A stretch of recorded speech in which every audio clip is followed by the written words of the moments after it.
Kita buka firman Tuhan dulu, saya kasih judul, jangan khawatir, ada Bapa.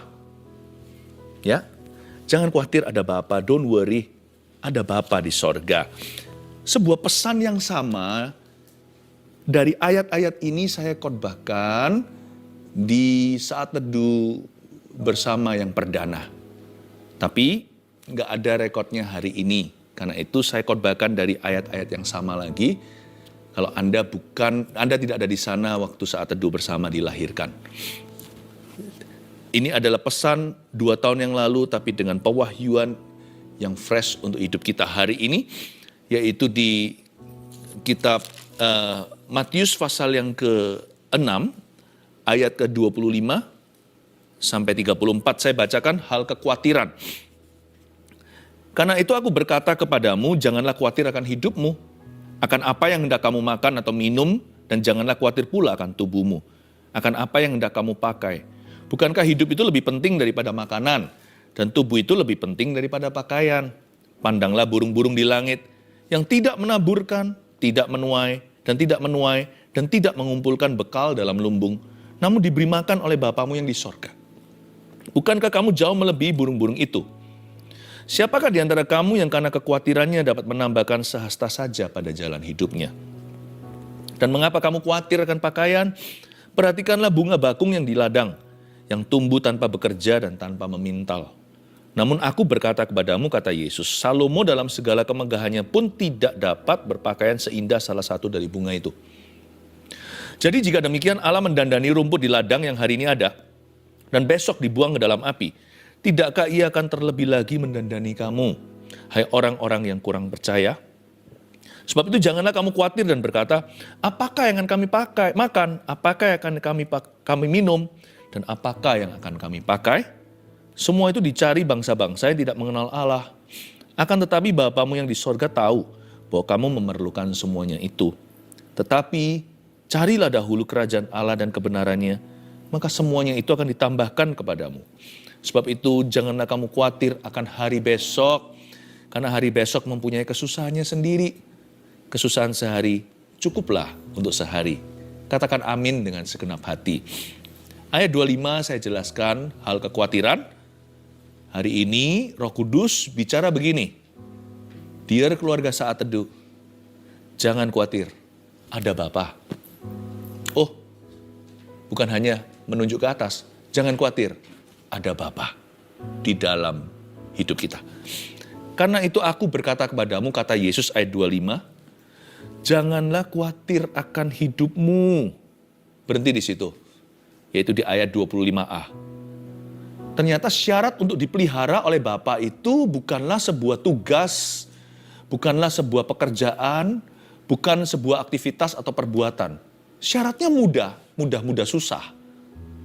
Karena orang lebih gampang untuk melakukan sesuatu dengan kekuatannya. Apalagi kalau sedang panik, sedang cemas. Suruh dia menunggu sesuatu, itu rasanya gerah. Orang itu harus berbuat sesuatu. Kalau enggak dia pasti akan tidak bisa tinggal tenang. Ternyata kali ini syarat untuk dipelihara oleh Bapa itu adalah tidak berbuat apa-apa. Janganlah kamu khawatir, itu perintah bukan saran. Mau dipelihara seperti burung di udara. Mau dipelihara, mau didandani seperti bunga di ladang. Alkitab mengatakan dengan jelas, Yesus mengajarkan begini, kalau kamu mau dipelihara, janganlah khawatir akan hidupmu. Wah, perintah itu kan biasanya untuk berbuat sesuatu. Ini sebuah perintah untuk tidak berbuat apa-apa. Disuruh tinggal diam dan tenang dan ketahuilah bahwa Dia adalah Allah. Disuruh tidak boleh khawatir karena ada Bapa. Kali ini iman adalah berdiri, tidak melangkah. Stand Moses, berdirilah di sana hai Musa. Hari ini engkau akan melihat kelepasan dari tangan Tuhan. Today you shall see my deliverance. Musa emangnya bisa buat apa? Maju ke depan tenggelam di Laut Merah. Mundur ke belakang, sudah digempur oleh pasukan Mesir yang sudah bernafsu membunuh. Sometimes dalam hidup ini, kita tidak bisa maju atau mundur, kita tidak bisa melakukan apa-apa, tinggal percaya. Tahukah syaratnya? untuk kita dipelihara oleh Bapa? Janganlah kamu khawatir, sebuah perintah yang tidak berakhir pada aktivitas, tapi sebuah perintah yang berujung pada iman yang teguh pada Tuhan. Have a strong faith, will you? You don't have to have a great faith. Tidak perlu kita punya iman yang gede atau besar. A strong one. Biji sesawi pun tapi utuh. Jangan bimbang sama Tuhan. Lalu apa aja sih yang dikhawatirkan oleh orang sejak 2000 tahun, sejak ribuan tahun yang lalu? Ternyata dari zamannya bangsa Israel di Mesir ataupun ketika mereka sedang mengembara di padang gurun, nggak ada perubahan tuh manusia. Manusia tetap khawatir dari sononya, dari nenek moyang sampai hari ini. Hanya kekhawatirannya beda. Dulu nggak ada teknologi seperti hari ini. Dulu zaman berubah, berbeda. Hari ini dunia berubah. Tapi tetap sama, pada dasarnya selalu manusia itu terbuat dari materi yang sama. Kita ini khawatiran orangnya. Jangan khawatir akan hidupmu. Biasanya orang khawatirnya itu 3 sub atau ada 3 dimensi akan apa yang hendak kamu makan atau minum. Jangan khawatir pula akan tubuhmu, apa yang hendak kamu pakai. Biasanya makan, minum, pakaian, sandang, pangan, papan. Manusia itu khawatir, meskipun ya sudah banyak orang yang melampaui level kebutuhannya tercukupi. Itu pun masih khawatir loh. Karena kali ini bukan lagi khawatir tentang makanan atau minuman, tapi sepiring nasi, semangkok nasi, dan sepiring berlian. Manusia itu penyakitan. Kekhawatirannya dijawab pun punya, nanti upgrade dia, kekhawatiran yang lebih besar. Khawatir itu penyakit rohani. Rohnya sakit, tidak tergantung dengan sekaya apa orang tersebut. Apa yang dia miliki atau apa yang dia belum punya. Nggak ada hubungannya. Khawatir itu adalah keputusan. Kekhawatiran itu sebenarnya adalah hinaan ke wajah Bapa. You nggak becus, gitulah kira-kira kita ngomongnya. Nggak langsung sih, mana siapa berani. Tapi sebenarnya kekhawatiran itu dengan kata lain berkata, Tuhan, you're not doing a good job in my life. Tuhan, kau tidak melakukan perbuatan yang baik. Ya. Tuhan itu nggak lulus dalam hidupku. Tuhan itu nggak bagus. Kita itu menuduh Tuhan, berkata Tuhan tidak becus. Khawatir itu dengan kata lain begitu. Sama, kita nggak usah dituduh pencuri. Tapi kalau HP orang di sebelah sana, lalu dia lihat kita, lalu dia pegang dan masukkan dengan lirikan seperti itu, ya sama aja dipandang sebagai pencuri. Ya nggak apa-apa sih kalau orang nggak kenal sih, lumrah. Dunia ini atau bumi ini penuh trauma. Tapi kalau orang itu sudah kita kenal, lalu dia begitu, wah, kita bisa tersinggung ya, karena Tuhan juga kita singgung berkali-kali lewat kekhawatiran. Seolah-olah sepertinya kita berkata, Tuhan, Engkau tidak mampu, Engkau tidak sanggup. Karena itu kekhawatiran itu sesuatu yang serius loh. Saya anggap itu, menurut saya, kekhawatiran itu dosa. Karena ini perintah kan, jangan. Jadi kalau kita langgar ya, apa kalau bukan dosa? Nah, kita baca berikutnya, bukankah hidup itu lebih penting daripada makanan dan tubuh itu lebih penting daripada pakaian? Di sini Tuhan mulai tunjukkan kita prioritas hidup yang lebih penting lagi. Karena kita ini bukan hewan. Bukankah hidup itu lebih penting? Kata bukankah hidup itu lebih penting menunjukkan bahwa hidup itu anugerah. So treat life as a gift. Mari kita memperlakukan kehidupan kita itu sebagai kasih karunia dari Allah. Sebagai pemberian. Hidupku ini kado dari Tuhan. Jangan bunuh diri, jangan lukai diri. Jangan jahat sama diri sendiri. Juga jangan manjakan diri sendiri sih. Ya, perlakukan dirimu sebagaimana firman Tuhan perintahkan dan ajarkan. Jangan berlebihan, jangan kekurangan. Tapi treat life as a gift. Mari kita perlakukan hidup itu sebagai sebuah kasih karunia. Hidup itu kan lebih penting daripada makanan. Tubuh itu lebih penting daripada pakaian. Namun demikian tidak untuk hewan. Kadang-kadang kalau saya lihat ya, ikan di akuarium itu hidupnya sehari-hari apa? Kasian sih. Dia itu kan hanya dibatasi dengan tembok akuarium itu, kaca-kaca kiri kanan. Tapi sehari-hari pikirannya hanya makan. Kalau kita sehari-hari pikirannya makan, bedanya apa sama hewan? Kalau kita hanya dikuasai dengan kekhawatiran apa yang kita pakai, apa yang kita minum, bedanya apa kita sama ciptaan Allah yang tidak semulia manusia. Manusia diciptakan sebagai makhluk kekal. Di dalam kita tinggal manusia rohani yang tidak bisa mati. Hewan bisa mati, tanaman juga. Tumbuh-tumbuhan bisa binasa. Tapi hanya manusialah yang disebut meninggal dunia. Pasti ada sesuatu yang lebih tinggi daripada hidup yang sekarang yang patut kita kejar dan perjuangkan. Nggak mungkin melulu hanyalah soal pakaian, makanan, minuman. Kalau begitu kan Tuhan nggak akan mengatakan bahwa kita adalah ciptaannya yang paling mulia. Kalau ternyata sederajat dengan binatang. Atau kalau kita selevel dengan hewan, semuanya hanyalah insting. Hanya kawin dan makan. Coba lihat, mau melatih hewan yang paling berakal budi pun, dolphin contohnya, tetap harus kasih ikan kecil. Ujung-ujungnya, they live only to eat. Mereka hidup untuk makan. Kita enggak loh. To live is Christ. Kita ini hidup untuk Kristus. Makan untuk hidup ya. Tapi hidup kita bukan untuk makan. Hidup kita adalah untuk Tuhan. Berarti ada sesuatu dong. Pasti ada sesuatu yang lebih daripada sekedar makanan, minuman, dan juga pakaian. Bahkan semangkuk nasi, sepiring berlian. Pasti ada lebih dari itu. Bedanya kalau hewan itu primitif. Kalau manusia itu sepiring berlian tadi sophisticated, kita lebih kompleks. Tapi kalau ujungnya hanyalah untuk gratifikasi atau untuk memuaskan diri sendiri, bedanya apa kita sama ciptaan Allah yang lebih rendah?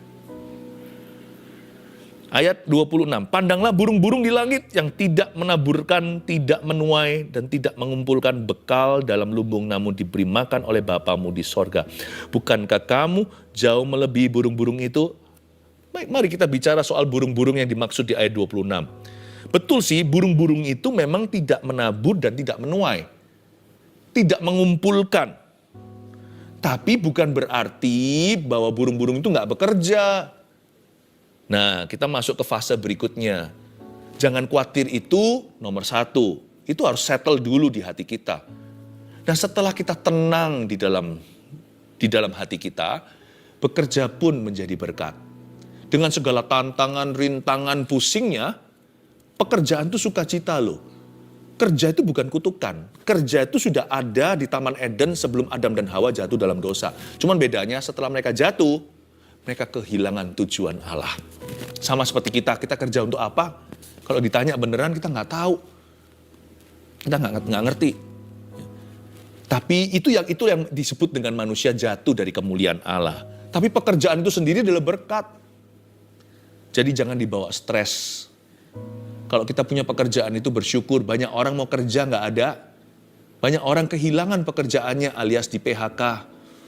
Kalau kita masih punya pekerjaan, if you don't do what you love, then learn to love what you do. Kalau kita tidak bisa suka dengan apa yang kita kerjakan, terpaksa nih demi dapat gaji atau untuk menyambung kehidupan, then belajarlah untuk mencintai pekerjaanmu. Asal itu halal dan benar, asal itu baik dan tidak melanggar hukum di negara, cintailah pekerjaan Anda. Pandanglah burung di langit. Bahkan juga Alkitab mengatakan, nambahkan Tuhan Yesus ajarkan bukan hanya burung saja ilustrasinya, tapi juga bunga di padang tidak memintal. Tapi dikasih Tuhan pakaian, Salomo aja nggak sebagus itu jubahnya. Coba kita renungkan.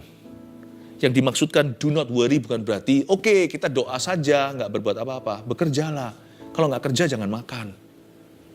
Tapi bekerja itu adalah aktivitas fisiknya. Hatinya harus rest di Tuhan. Hatinya itu harus bisa beristirahat di dalam janji-janjinya. Jangan khawatir. Stres itu harus di luar. Kalau saya mendapat tantangan pekerjaan, itu stres yang bagus. Kalau saya tidak aktif nanti saya pikun gimana? Coba lihat ya, orang yang gak punya pekerjaan apa-apa nanti kan cari-cari perkara, cari-cari kerja. Apa aja dijadikan pekerjaan, apa aja dijadikan perkara. Bolehlah kita itu stres di luar. Karena itu namanya tantangan. Disitulah kita dengan Tuhan bisa ngalami yang namanya petualangan. Dari sisi Tuhan penyertaan, dari sisi kita adventure. Namun demikian, stres itu gak boleh masuk di hati. Di hati bukan stres tapi rest. Di hati itu tenang. We work hard on the outside. We rest easy on the inside. Kita bekerja keras di luar sana. Di luar, maksudnya di tubuh kita. Pikiran juga. Tapi di hati kita itu istirahat dalam janji-janjinya. Karena kita tahu kita tuh punya Bapa seperti apa. Itulah freedom di dalam hati kita. Kita baca ayat 27, siapakah di antara kamu yang karena kekhawatirannya dapat menambahkan sehasta saja pada jalan hidupnya? Ini pertanyaan ini harus dijawab. Jawab sesungguhnya, khawatir itu untungnya apa sih? Biasanya orang itu khawatir akan hal-hal yang di luar kontrolnya. Itulah nature atau hakikat khawatir. Kalau itu sesuatu di dalam kontrolnya, biasanya orang yang tanggung jawab langsung akan berbuat sesuatu. Khawatir itu tidak perlu, karena dia itu selalu mengkhawatirkan sesuatu yang dia nggak bisa apa-apa terhadapnya, atau sesuatu yang di luar kendalinya. Makanya itu kekhawatiran itu disebut sebagai dosa sia-sia. Kekhawatiran itu bukanlah dosa terbesar, dosa perzinahan, pembunuhan itu mengerikan. Tapi sadarkah Anda, the most useless sin, dosa yang paling useless, paling gak berguna, mau tahu? Dosa yang paling melumpuhkan orang dari dalam, belum apa-apa sudah KO. KO-nya itu loh, knock out, atau dia itu kalah sebelum mencoba. The most self-defeating sin, dosa yang paling mengalahkan dirimu sendiri dari dalam dirimu adalah kekhawatiran. Makanya khawatir di sini itu direndahkan di ayat 27, Tuhan tanya sesuatu yang sangat pintar sekali. Coba ya, siapa di antara kalian yang karena khawatir bisa menambahkan sesuatu dalam hidupnya, kalau bukan justru jadi penyakitan. Ini yang disebut menjaring angin. Khawatir itu results in nothing. Khawatir itu tidak menghasilkan apa-apa. No buah, zero. Nol, tidak ada hasilnya. Kalau kita mau main tenis dan skornya kosong, khawatirlah. Kalau kita mau main sepak bola tidak pernah gol, nggak bisa menggiring bola itu ke arah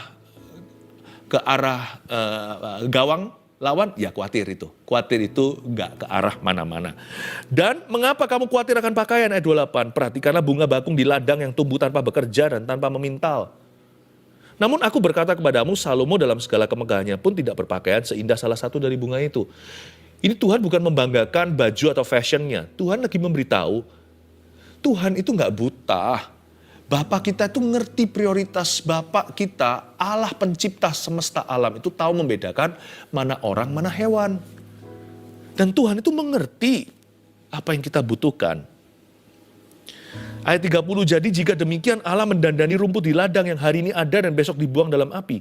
Ini prioritasnya dia. Inilah yang disebut God's priority. Tidakkah ia akan terlebih lagi mendandani kamu, hai orang yang kurang percaya? Kalau kita belajar to treat life as a gift atau memperlakukan hidup sebagai kasih karunia, maka kita juga belajar untuk menjadi orang yang generous atau yang murah hati. Orang yang kaya dalam syukur. Orang yang murah hati sama orang lain, jangan pelit cinta, pelit waktu, pelit bantu. Bahkan pelit harta. Janganlah. Kalau kita punya kesempatan berbuat baik, itu adalah kesempatan emas loh, emas itu mahal. Apa yang sama mahalnya dengan emas? Kesempatan emas. Apa yang tidak bisa dibeli sama emas? Kesempatan emas. Kalau orang yang kita kasih, yang tidak pernah kita cintai, kita abaikan terus tiba-tiba mati, seluruh emas ya diberangkas, tidak bisa beli 1 menit lagi dengan orang tersebut yang kita sesali. Kok kita selama ini tidak memperhatikannya? Apa yang lebih mahal dari emas per gram? Kesempatan emas. Kalau kita ada kesempatan untuk bisa mendandani orang lain. Dan juga jangan pelit, ada orang yang suka menyiksa dirinya sendiri. Pokoknya dia mau lebih kaya. Karena dia khawatir, dia kira nanti lumbungnya kalau penuh, lumbungnya banyak, dia lebih terjamin hidupnya. Lalu dia kumpulkan semua. Makan pun selalu makan yang instan. Tidak mau yang bergizi. Kenapa? Dia kumpulkan untuk apa juga nggak ngerti. Tentu hidup harus punya prioritas. Hidup itu ada budgetingnya lah ceritanya kalau soal finansil. Karena janganlah kita itu pelit juga terhadap diri sendiri. Foya-foya juga bukan jalan Tuhan. Mari bijaksana. Ada orang tertentu yang suka menyiksa diri demi kaya. Itu juga percuma. Itu berarti bentuk kekhawatiran juga. Itu bentuk kekhawatiran. Mungkin karena orang itu mengingini sesuatu dia belum miliki. Lalu dia siksa diri. Janganlah begitu. Jadi orang itu, mari kita yang balance di dalam mengikut Tuhan. Mari kita belajar untuk bisa punya prioritas dulu. Nanti kita akan diajari di bawah-bawah prioritasnya apa, oke? Kita lanjut ayat 31, sebab itu janganlah kamu khawatir dan berkata, apakah yang akan kami makan? Apakah yang akan kami minum? Apakah yang akan kami pakai? Semua itu dicari bangsa-bangsa yang tidak mengenal Allah. Akan tetapi Bapamu yang di sorga tahu bahwa kamu memerlukan semuanya itu. Semua itu dicari bangsa-bangsa yang gak mengenal Allah. Begitulah hidup yang di luar Tuhan selalu ujungnya makan, minum, pakaian. Benar. Paling-paling yang paling mulia di antara orang-orang yang di luar Kristus adalah charity atau amal sosial. Ya, itu pun amal sosial juga hanyalah untuk menambal sesuatu yang fisik, tidak bisa menyelamatkan jiwa orang. Keluarga saat teduh yang saya kasih, janganlah kita hidup seperti bangsa yang tidak mengenal Allah. Semua itu dicari oleh mereka. Hiduplah dalam dimensi kerajaan Allah, ayat 33. Tetapi carilah dahulu kerajaan Allah, dan kebenarannya, maka semuanya itu akan ditambahkan kepadamu. Tunggu dulu, Pastor Philip. Carilah dahulu kerajaan Allah itu dan kebenarannya, baru semua ditambahkan kepada saya. Ini justru ayat yang selalu membuat saya tertuduh. Kalau saya ngelembur di kerja, aduh duniawi aku ini. Nanti kalau saya mainan sama keluarga saya, terlalu lama sama mereka, saya merasa, kok keluarga jadi berhala ya? Kok saya gak masuk ke ruang doa saya dan sembahyang? Seolah-olah sepertinya Tuhan itu selalu jadi musuh apapun yang kucintai di hidup ini. Dengan ayat ini, carilah dahulu, kayaknya Tuhan itu cemburu. Dikit-dikit, ayo, kenapa enggak sama aku? Nanti kalau ada orang yang belajar untuk ujian, waktu saat teduh isinya adalah sorry melulu. Sorry ya Tuhan, aku belajar terus dan sebagainya. Aku melupakan bersekutu denganmu. Salah tafsir, Tuhan itu tidak jadi oposisimu. Segala sesuatu yang Anda bisa lakukan, bahkan usahakan hari ini, apalagi berkat-berkat yang sudah tidak bisa disangkali, itu semua datangnya dari Tuhan, dari Bapa yang kekal. Ini bukan ayat yang menjadikan segala sesuatu dalam hidupmu itu adalah saingan bagi Tuhan. Atau Tuhan selalu menjadi saingan semua yang Anda sukai dan nikmati. No. Ini ayat justru ajarkan pada kita. Kalau kita itu kerja ngelembur, do it for the Lord. Carilah dahulu kerajaan sorga dan kebenarannya itu berarti bahwa Yesus dan kebenarannya kemana-mana di hidupmu. Ke sekolah, ngelembur kerja. Tahukah Anda kalau Anda bekerja dengan baik dan pekerjaanmu berhasil, itu untuk kemuliaan Tuhan. Tahukah Anda kalau Anda sedang meeting terus, dan kalau memang itu perlu, bukan cari aktivitas semata-mata, tapi sebagai bentuk untuk menanggulangi masalah yang ada di kantor dan sebagainya, itu kan memang jadi peran tanggung jawab Anda.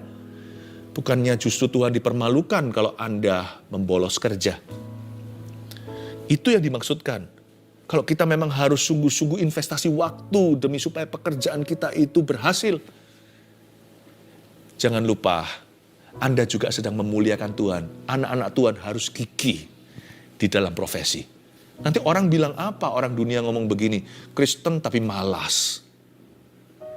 Jikalau Anda dengan keluarga Anda, ingatlah siapa yang memberimu istri. Bukankah Alkitab berkata, harta warisan rumah itu bisa dari papa mama. Tapi istri yang takut akan Tuhan itu datang dari Tuhan. Demikian pula suami, apalagi cari laki-laki yang sungguh-sungguh cinta Tuhan, itu adalah berkat atau aset yang tak terhingga. Punya anak, bukankah masing-masing itu anak panah yang Tuhan luncurkan, ditaruh di tabungmu, supaya suatu hari melejit dari didikan keluarga Anda? Bukankah itu semua Tuhan titipkan? Masa Tuhan suruh setelah kasih anak lalu mereka dibuat kelaparan perhatian? Enggak lah. Kalau saya sedang berdoa gitu, anak saya waktu masih kecil belum tahu diri, masuk, daddy, saya nggak tolak, dalam nama Yesus kamu pergi, kamu berhala, saya nggak begitu, saya rangkul dia. Enaknya di sini loh, anak saya nggak ngerti waktu itu, sekalipun sekarang pun sudah ngerti pun, kalau mereka masuk ada perlu, saya lapang dada, saya buka lengan dan tangan. Kenapa? Kalau mereka masuk itu, mereka bukan hanya datang ke saya, ada Tuhan, ada Bapa di hidupku.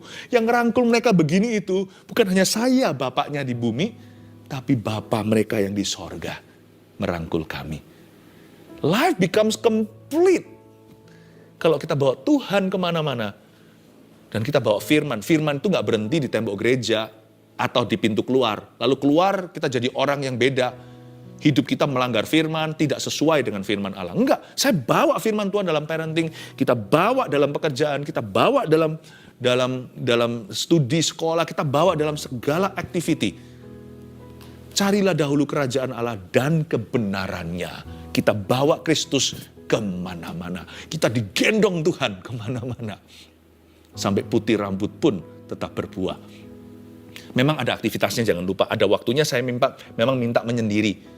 Saya akan bilang sama family, ini waktu saat teduhnya Daddy atau Papa, saat teduh waktu segini. Kalau kita kan sama-sama ini Rabu Sabtu ini 2 tahun loh sudah. Oh, haleluya. Kita punya waktu aktivitasnya yang kita sepakati atau setujui. Di situ kita hargai boundary. Kita berikan waktu pada orang untuk berdoa. Ketika saya lihat istri saya sedang berdoa, saya nggak ganggu. Karena waktu itu istri saya menjadi milik Tuhan semata-mata yang memberikannya kepada saya. Oh haleluya. The world of the kingdom is the world of sharing. Dunianya kerajaan Allah itu dunia sharing. Ada waktunya Tuhan berkata, aku mau bicara sama suamimu. Istri harus tahu diri. Oke, kasih waktu biar suaminya dengar suara Allah. Nanti kembali menjadi suami yang lebih baik. Sebaliknya juga sama pada istri atau anak-anak. Saya tidak ganggu anak saya kalau anak saya lagi pelayanan. Saya tahu mereka milik Tuhan. Tapi Tuhan tidak akan ganggu. Kalau mereka itu sama saya, malah justru Tuhan bersama dengan aku. Tuhan bersama dengan kami. Isn't that beautiful? Our God is not super jealous. Bukanlah Allah yang cemburu kalau soal berhala dan dosa lain kata. Kalau soal kasih karunia, gift hidup ini. Oh, God is your best supporter. Tuhan adalah pendukungmu yang paling setia. Ayat 34, sebab itu janganlah kamu khawatir akan hari besok. Karena hari besok punya kesusahannya sendiri. Kesusahan sehari untuk sehari. Kesusahan sehari cukuplah untuk sehari. Ini bukan berarti kita nggak boleh buat perencanaan loh ya, salah. Kita itu harus jadi orang yang selalu learn from the past, selalu belajar dari masa lalu. Menjadi orang yang plan for the future, menjadi orang yang selalu merencanakan masa depannya. Tapi jangan lupa, kalau mau hidup, hidupi di masa kini. Masa lalu jangan dilihat yang enggak, yang kurang bagus. Masa lalu itu, apa yang baik yang perlu Anda pelajari jangan dilupakan. Masa lalu bisa menjadi piala yang luar biasa, meskipun kesalahan kita. Masa depan harus direncanakan. Rencanakan. Jangan berkata aku ngalir, kesusahan sehari itu sehari. Yang sehari-sehari itu kesusahan, bukan perencanaan. Perencanaan jangan seharian. Rencana itu tahunan. Ah, kamu sekolah gimana? Kalau orang sekolah SMP, SMA, SD, elementary, high school, harusnya punya pikiran university. Orang kuliah juga harus punya pikiran karir dong. Orang pacaran harus punya rencana menikah. Pertanyaan kapan mau menikah harus bisa dijawab minimal oleh sang pria. Rencana itu nggak boleh sehari-hari. Susah tuh sehari-hari, kesusahan sehari-hari. Ya, 1, 2, 3 saya kasih poin supaya Anda bisa bawa dalam doa selalu dan senantiasa. Apa aja yang kita pelajari hari ini saya review dan saya rangkumkan begini. Yang pertama, jangan khawatir ada Bapa. Karena nomor 1, kita punya seorang Bapa yang memahami kebutuhan kita. Haleluya. Oh, I love this. This spells freedom in my life. Ini terasa seperti freedom di dalam hati dan jiwa saya. Kita itu loh punya seorang Bapa di sorga yang sangat memahami kebutuhan kita. 2, gantikan kekhawatiran dengan visi kerajaan sorga untuk hidup kita. Kunci katanya terletak pada kata replace. Bukan melenyapkan kekhawatiran, susah sih terus terang, saya sudah mencoba. Gantikan, bukan disingkirkan, nggak bisa disingkirkan. Kalau saya nganggur, saya pasti akan khawatir. Kalau saya fokus pada diri sendiri, saya pasti akan khawatir. Mau tahu kenapa saya nggak bisa khawatir? Oke, contohnya Rabu Sabtu malam gini, saya nggak bisa khawatir tentang hidup saya melulu. Karena saya memikirkan keluarga saat teduh. Dengan kita mengisinya dengan sesuatu yang dari Tuhan atau sesuatu yang sifatnya bukan diri kita. Sesuatu yang jelas-jelas adalah bernilai kekal dan demi kerajaan sorga untuk Tuhan dan untuk orang lain. Cinta jiwa-jiwa, saya telah menggantikan ruang khawatir di hidup saya itu, sebagian besar sahamnya sudah beda shareholdernya. Dulu saya khawatir tentang diriku. Udah habis kekhawatiran saya terjawab pun masih khawatir yang ekstra lagi. Kalau nggak ada yang bisa dikhawatirkan, saya masih bisa mengkhawatirkan kekhawatiran. Saya khawatir nanti kalau saya khawatir gimana? Dasar orang memang kalau sudah khawatiran ya kan? Saya gantikan itu. Saya nggak nganggur. Saya ganti dengan apa? Saya ingin sekali bersama dengan gereja Mawar Sharon tercinta. Untuk mendirikan 1000 gereja lokal yang kuat untuk mengembalakan jiwa-jiwa dan memuridkan mereka di sana. Tuhan kehendaki, Tuhan izinkan 1 juta jiwa. Mereka dewasa, berbuah-buah lebat. Udah, tugas kita nggak muluk-muluk, cuman sampai situ. Lebih dari itu 10 juta orang, 100 juta orang, 1 miliar orang, seluruh bumi penuh kemuliaannya, mungkin sudah bukan jangkauanku. Itu saja membuat seumur hidup saya penuh, sibuk, nggak ada ruang nganggur. Gantikan kekhawatiran kita dengan visi kerajaan sorga untuk hidup kita. Apa visimu? 3. Ya. Tadi yang saya sudah jelaskan, tinggal tuliskan aja kalimat hikmatnya. Rencanakan masa depan, namun hidupi masa kini. Lihat tuh orang di kanan kirinya, anaknya kalau masih kecil beranjak dewasa, dia nggak selamanya kecil loh ya. Nikmati. Orang tuanya masih ada, nikmati. Nggak selamanya mereka bersama dengan kita. Usahakan. You live today, live to the fullest. Jesus loves you so much. Akhir kata, don't worry. Ada Bapa. Bukan don't worry, be happy. Jangan khawatir, ada Bapa. Kalau Anda berada bersama dengan orang lain, Anda mendengarkan saat teduh ini, Anda bisa katakan pada kiri kanannya, jangan khawatir ya, ada Bapa. Kalau Anda sendirian, katakan pada diri sendiri seperti ini, tepuk dadanya dan berkata elus-elus di sini. Jangan khawatir ya, ada Bapa. Haleluya. Come on.